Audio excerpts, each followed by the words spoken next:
আসসালামু আলাইকুম। Russia Ukraine যুদ্ধের সর্বশেষ আপডেট। প্রায় বন্ধ হতে যাওয়া যুদ্ধটাকে আবারও পুনরুজ্জীবিত করেছে পশ্চিমা শক্তিগুলো, বিশেষ করে যুক্তরাজ্য নেতৃত্বে ফ্রান্স, জার্মানি, তারপর হচ্ছে পোল্যান্ড, আরও বেশ কয়েকটা দেশ। তারা খুবই অতি আগ্রহী হয়ে আমেরিকার সাথে যখন ট্রাম্পের সাথে যখন আপনার ইউক্রেন প্রেসিডেন্ট জেলির একটা বাদানুবাদ হলো, ওভাল অফিস থেকে তাকে বের করে দিল, এরপর বিভিন্ন সময়ে নানান ধরনের বক্তব্য, পাল্টা বক্তব্য দেখলাম। আমেরিকার যে সহযোগিতা আপনি দেখেন এটা মোটামুটি বন্ধ হয়ে গেছে।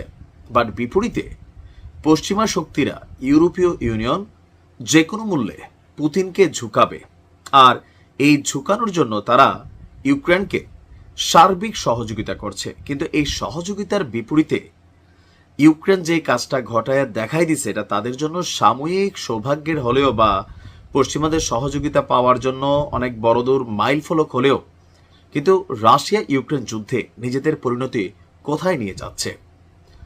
পুতিনের রাগ হওয়াটা খুবই স্বাভাবিক, যে এত বড় একজন সুপ্রিম লিডার, সুপ্রিম পাওয়ার, কিন্তু তার দেশের মধ্যে তার যুদ্ধ বিমানের ঘাঁটি উড়িয়ে দিয়েছিল। সেই ঘটনার পর একে একে প্রতিদিনই যুদ্ধের পরিস্থিতি বদলাচ্ছে, আর হামলার রেকর্ডগুলো একটা আরেকটাকে ছাড়িয়ে যাচ্ছে। তবে এইবার ভিন্ন কৌশলে লড়াই করছেন পুতিন। যুদ্ধের প্রথম 3 বছর আমরা প্রতিদিন মৃত্যুর সংবাদ দিতাম, যে এতজন সেনা মারা গেছে, এতজন আহত হয়েছে। কিন্তু রাইট নাও পুতিনের মোটিভটা হচ্ছে মানুষ মারবে কম, যে অবকাঠামোগুলো আছে, স্ট্রাকচারগুলো আছে, সেই স্ট্রাকচারগুলোকে আপনার বালির মতন ধসাই দিচ্ছেন একের পর এক। যেমনটা আমরা গাজাতে দেখি, বলা হয়ে থাকে গাজাতে যে পরিমাণ ধ্বংসযজ্ঞ চালিয়েছে ইসরায়েল, এই গাজাকে পুনর্গঠিত করতে এরকম 3 যুগ লাগবে, বিলিয়ন বিলিয়ন ডলার লাগবে, নয়তো এই মাটিতে ফসল উদ্গীপন হবে না। তো একই স্টাইলে এখন ইউক্রেনের আপনার যুদ্ধ পরিচালনা করছে রাশিয়া। ইউক্রেনের রাজধানী কিয়েভে চলমান যুদ্ধের ইতিহাসে অন্যতম বড় বিমান হামলা চালিয়েছে রাশিয়া। আর এই হামলায় একটা শহরকে পুরা মাটির নিচে দাবাই ফেলছে পুতিনের। শহরটার নাম হচ্ছে, খুবই গুরুত্বপূর্ণ একটা শহর হচ্ছে ওডেসা। তো নিহতের সংখ্যা বা আহতের সংখ্যা খুব বেশি না, 3 জন মারা গেছে, আহত হয়েছে অনেকে। আর রাশিয়া একসাথে ইউক্রেন প্রেসিডেন্ট জেলেনস্কি বলছে 315টি ড্রোন, অত্যাধুনিক প্রযুক্তির এবং ক্ষেপণাস্ত্র নিক্ষেপ করেছে একযুগে কম্বো প্যাকেজ হিসাবে। রাশিয়াকে শান্তি চুক্তিতে বাধ্য করার জন্য মার্কিন যুক্তরাষ্ট্রকে আহ্বান জানালেও কোন রকম কাজে দেয়নি।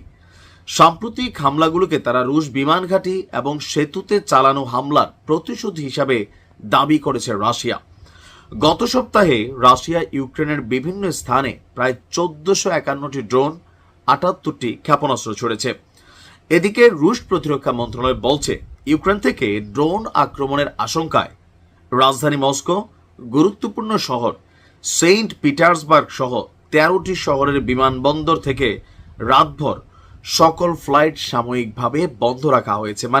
আজকে পুতিন যা ঘটাইছে, রাশিয়া আশঙ্কা করছে পাল্টার একটা বড় জবাব দিবে। কারণ ইতিমধ্যে যুক্তরাজ্যের নেতৃত্বে প্রায় 1 লক্ষ ড্রোন ইউক্রেন পেতে যাচ্ছে। ইতিমধ্যে কয়েক হাজার ড্রোন পেয়ে গেছে, এমনকি মিত্রশক্তি হিসেবে জার্মানি বড় ধরনের একটা সাপোর্ট দিয়েছে। সো প্রত্যেকটা ড্রোনই হচ্ছে দূরপাল্লার। এখন রাশিয়া যে হামলা চালিয়েছে আজকে, এইটার বিপরীতে ইউক্রেন একটা বড় হামলা চালাবে আশঙ্কা রাশিয়ার। তবে রাশিয়া বলছে এমন কোনো পদক্ষেপ নিলে এর পরবর্তী জবাবটা হবে আরো বেদনাদায়ক। তো টোটাল এই যুদ্ধের 3 বছর, 3.5 বছরে বড়লোকদের খেলায় সাধারণ মানুষদের ঘর বাড়ি সম্পত্তি, অনেক মানুষ আসলে মারা গেছে। কিন্তু আদৌ এখানে অ্যাচিভমেন্টটা কি হয়েছে ইউক্রেনের? আপনি ইউক্রেনকে দেখেন, এখানে কি অর্জন করতেছে জেলি প্রতিনিয়ত? শুধুমাত্র পশ্চিমাদের দাবার গুটি হিসেবে কাজ করছেন, এছাড়া আর কিছুই না। ভালো থাকুন। আসসালামু আলাইকুম।